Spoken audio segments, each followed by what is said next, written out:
563.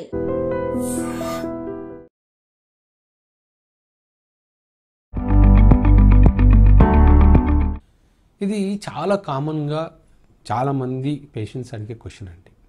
అంటే పార్ట్నర్తో కలిసినప్పుడు నేను సెక్స్ సామర్థ్యాన్ని న్యాచురల్గా ఎలా పెంచుకోగలుగుతాను, లేదా మెడిసిన్స్తో ఎలా పెంచుకోగలుగుతాను అనేది జనరల్గా ఈ క్వశ్చన్. ఇక్కడ మనకు రెండు విషయాలు చూసుకోవాలి.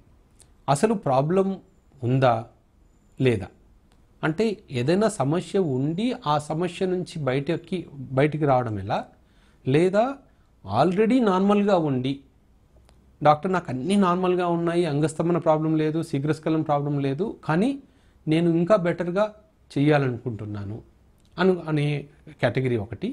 డాక్టర్ నాకు కలవాలంటేనే ఇబ్బందిగా ఉంది, అంటే అంగం స్తంభించట్లేదు, లేదా శీఘ్రస్ఖలనం సమస్య ఉంది, లేదా రెండు ప్రాబ్లమ్స్ ఉన్నాయి, లేదా కొంతమందికి కోరికలు తక్కువగా ఉన్నాయి, డాక్టర్ నాకు ఒకసారి కలిస్తే మళ్ళీ 2-3 రోజుల దాకా కోరిక రావట్లేదు. ఇవన్నీ రెండో కేటగిరీ కిందకు వస్తాయి. ఇప్పుడు ఫస్ట్ కేటగిరీ ఏంటంటే అన్నీ నార్మల్గా ఉండి నేను ఎక్కువగా ప్లెజర్, అంటే మా సెక్స్ లైఫ్ని ఇంకా ఇంప్రూవ్ చేసుకోవాలి అనే వాళ్ళకి ఏంటంటే లైఫ్ స్టైల్ మోడిఫికేషన్ అంటాం సింపుల్గా. అంటే మంచి ఫ్రూట్స్ తీసుకోవడము. ఫ్రూట్స్లో ఏమవుతుంది, టెస్టోస్టిరాన్ బూస్టర్స్ అంటాం. టెస్టోస్టిరాన్ బూస్టర్స్ ఏమేమి, అవకాడోస్ కానీ, వాటర్ మిలన్ కానీ, పొమోగ్రనేట్, కొన్నిసార్లు బీట్రూట్, ఇవన్నీ కూడా ఏమవుతాయంటే యాంటీ ఆక్సిడెంట్స్ ఎక్కువ ఉంటాయి. అలాగే ఇవి తీసుకోవడం వల్ల న్యాచురల్గా హార్మోన్స్ ఉత్పత్తి అయ్యి మనకు ఎక్కువ సెక్స్ సామర్థ్యాన్ని పెంచగలుగుతాయి. అలాగే బనానా, జాంపండ్లు, వీటిల్లో కూడా సెక్స్ సామర్థ్యాన్ని పెంచగలిగే గుణం ఉంటుంది. సో ఇవి కాకుండా కొంతమంది అశ్వగంధ, న్యాచురల్గా మనకు దొరికే హెర్బల్ మెడిసిన్స్, అది ఏ డాక్టర్ ప్రిస్క్రిప్షన్ లేకుండానే చాలామందికి మెడికల్ స్టోర్స్లో కానీ అమెజాన్లో కానీ దొరుకుతూ ఉంటాయి. అశ్వగంధ, శిలాజిత్ అని, హైపర్కమ్ పర్ఫరేటమ్ అని, ట్రిబులస్ అని, ఇవన్నీ కూడా న్యాచురల్గా మనకు ఇంకా కామన్గా మనకు ఇంట్లో దొరికే మెంతుల్లో ఉన్న ఎక్స్ట్రాక్ట్, ఫెనుగ్రిక్ ఎక్స్ట్రాక్ట్ అంటాం. ఇవన్నీ కూడా మనకు ఫెనుగ్రిక్ అయితే అటు షుగర్ ఉన్న వాళ్ళకి పనికొస్తుంది, హార్మోన్ ఇంక్రీజ్మెంట్కి పనికొస్తుంది. ఇవన్నీ మనకి ఈజీగా మనకి ఇంట్లో దొరికే పదార్థాలు. ఈ అశ్వగంధ కూడా చాలా వరకు స్టోర్స్లో మూలికలు పౌడర్స్ కానీ, పౌడర్ ఫామ్లో కానీ, టాబ్లెట్ ఫామ్లో కానీ దొరుకుతుంది. అది ఏ ఫామ్లో అయినా తీసుకోవచ్చు. చాలామంది అడుగుతుంటారు కామెంట్ సెక్షన్లో, ఏ బ్రాండ్ మంచిది సార్, ఎక్కడ కొనాలి అని. అశ్వగంధ అనేది కామన్గా దొరికేది కాబట్టి మీకు ఎక్కడ అమెజాన్లో దొరికినా తీసుకోండి, లేదా ఇంటి దగ్గర ఏదైనా మెడికల్ స్టోర్లో కూడా అశ్వగంధ టాబ్లెట్స్ ఉంటే తీసుకోవచ్చు. వాటి వల్ల జనరల్గా సైడ్ ఎఫెక్ట్స్ ఉండవు. సో ఈ మెడికేషన్స్ వల్ల ఫస్ట్ కేటగిరీ మనం అనుకున్నాం కదా, ఆల్రెడీ నార్మల్గా ఉండి ఇంకా ఎక్కువసేపు పర్ఫామ్ చేయాలి అనే వాళ్ళకి ఇది ఒక ట్రీట్మెంట్ లాంటిది. రెండోది ఎక్సర్సైజ్ చేయడము, సరిగా నిద్రపోవడము, తర్వాత ఎండ. చాలామందికి ఏంటంటే వైటమిన్ డి డెఫిషియన్సీ. మనలో ఇప్పుడు ఏంటంటే చాలామంది డాక్టర్స్ కానీ, ఇంజనీర్స్ కానీ, సాఫ్ట్వేర్ ఇంజనీర్స్ కానీ మనకు ఎండకి ఎక్స్పోజ్ అవ్వకపోవడం వల్ల చాలామంది చేసే తప్పు ఏంటంటే పొద్దున్నే ఎక్సర్సైజ్ చేస్తారు, సన్లైట్ రాకముందే ఎక్సర్సైజ్ చేస్తారు, మళ్ళీ నైట్ ఈవినింగ్ జిమ్కి వెళ్తారు, కానీ సన్లైట్ రాదు. సన్లైట్ రాకపోవడం వల్ల కూడా విటమిన్ డి డెఫిషియన్సీ రావడము, విటమిన్ డి డెఫిషియన్సీ రావడం వల్ల కూడా మిగతా ఇష్యూస్, మళ్ళీ అంగస్తంభన ప్రాబ్లమ్స్ రావడము, హార్మోన్స్ తగ్గిపోవడం జరుగుతూ ఉంటుంది. సో అట్లీస్ట్ వీక్లీ 2-3 రోజులన్నా మనము ఒక హాఫ్ అన్ అవర్ అన్నా సన్లైట్ రావాలి. అది ఎర్లీ మార్నింగ్ సన్లైట్ కావచ్చు, ఆఫ్టర్నూన్ సన్లైట్ కావచ్చు. అది డిఫరెంట్ థియరీస్ ఉన్నాయి. కొంతమంది ఆఫ్టర్నూన్ అయితేనే బాగా విటమిన్ డి వస్తుంది, కొంతమంది మార్నింగ్ అయితే వస్తుంది అని. బట్ అలా అట్లీస్ట్ ఏదో ఒక టైంలో ఎండకి ఎక్స్పోజ్ అవుతే విటమిన్ డి వస్తుంది కాబట్టి సరిపోతుంది. ఇంకా రెండో కేటగిరీ ఉంది. ఎవరికైతే ప్రాబ్లమ్స్ ఉన్నాయో, అంటే మనం అనుకున్నట్టు అంగస్తంభన ప్రాబ్లం కానీ, శీఘ్రస్ఖలనం కానీ, లేకపోతే హార్మోన్స్ తగ్గిపోవడం కానీ, ఇలాంటి ప్రాబ్లమ్స్ ఉన్నవాళ్ళు జనరల్గా న్యాచురల్గా ట్రై చేయాలి అంటే వన్ మంత్ ఇవన్నీ ట్రై చేయొచ్చు. నేను చెప్పినవన్నీ రెగ్యులర్గా ఎక్సర్సైజ్ చేయడము, వారానికి అట్లీస్ట్ 5 రోజుల పాటు రోజుకి అరగంట అయినా ఏదో రకమైన ఎక్సర్సైజ్ చేయాలి.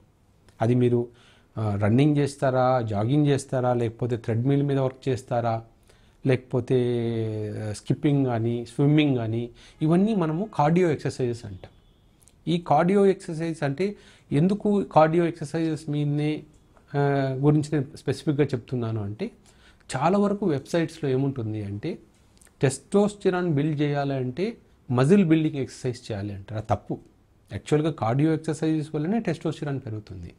మజిల్ బిల్డింగ్ ఎక్సర్సైజ్లో ఏమవుతుంది, ఇంకా మజిల్ టెస్టోస్టిరాన్ని వాడుకుంటుంది. సో మీరు జిమ్కి వెళ్ళి నేను రోజు వెయిట్ లిఫ్టింగ్ చేస్తాను అంటే దానివల్ల టెస్టోస్టిరాన్ బిల్డప్ అవ్వదు. ఇంకా అట్లా టెస్టోస్టిరాన్ బిల్డప్ అవ్వాలంటే ఫస్ట్ కార్డియో ఎక్సర్సైజ్ చేసి బిల్డప్ అయిన తర్వాత అవి చేయాలి.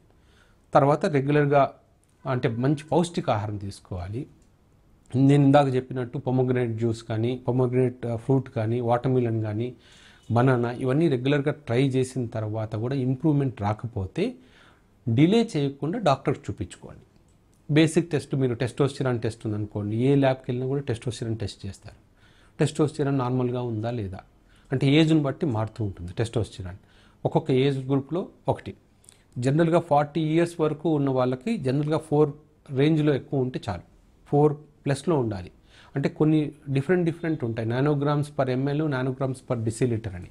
సో ఏదర్ 400 అన్న ఉంటుంది, 4 అన్న ఉంటుంది. సో కన్ఫ్యూజ్ అవ్వద్దండి. సో ఇది మినిమం 4 కన్నా ఎక్కువ ఉందనుకోండి నార్మల్గా ఉన్నట్టు. అలాగే థైరాయిడ్ ప్రాబ్లమ్స్ ఏదైనా ఉన్నా, ప్రొలాక్టిన్ హార్మోన్ అబ్నార్మల్గా ఉన్నా ఇవి మనం కరెక్షన్ చేసుకోవాలి. సో ఫస్ట్ కేటగిరీ వాళ్ళైతే డాక్టర్ని కలవాల్సిన అవసరమే లేదు. ఓన్లీ రెగ్యులర్ లైఫ్ స్టైల్ మాడిఫికేషన్స్తోనే వాళ్ళ సెక్స్ లైఫ్ని ఇంక్రీజ్ చేయొచ్చు.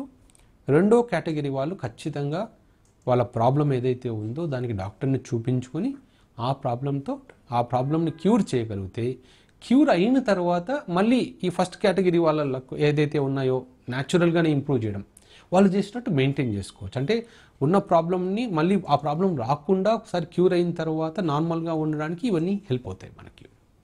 తర్వాత లాస్ట్ పాయింట్ ఏంటంటే, ఎప్పుడైనా సరే సెక్స్లో ఎంజాయ్ చేయాలి, బాగా ప్లెజర్ రావాలి అంటే టూ మచ్ ఆఫ్ ఎగ్జైట్మెంట్ ఉండకూడదు.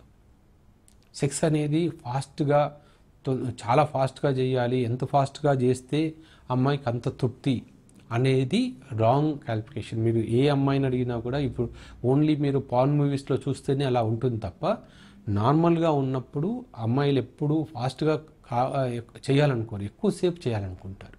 మీరు స్లోగా స్ట్రోక్ చేసినా కూడా ఎక్కువసేపు చేయాలనుకుంటారు, వాళ్ళతో ఎక్కువసేపు మాట్లాడాలనుకుంటారు, ఎక్కువ టైం వాళ్ళతో స్పెండ్ చేయాలనుకుంటారు. సో అందుకని ఫోర్ ప్లే అనేది ముఖ్యం. ఫోర్ ప్లేలో ఎక్కువ టైం స్పెండ్ చేయండి, మీ పార్ట్నర్తో ఎక్కువసేపు మాట్లాడండి. ముందు కానీ అంటే సెక్స్కి ముందు కానీ సెక్స్ టైంలో కానీ ఎంత ఎక్కువగా మీరు టైం స్పెండ్ చేస్తే పార్ట్నర్కి అంత మీతో మళ్ళీ గడపాలని అనిపిస్తుంది. అంతేగాని మీరు ఎంతసేపు సెక్స్ చేయగలిగారు, ఎంత సెక్స్లో ఎంత ఫాస్ట్గా స్ట్రోక్ చేయగలిగారు అనేది ఎప్పుడూ కౌంట్ అవ్వదు. గుర్తుపెట్టుకోండి. Thank you.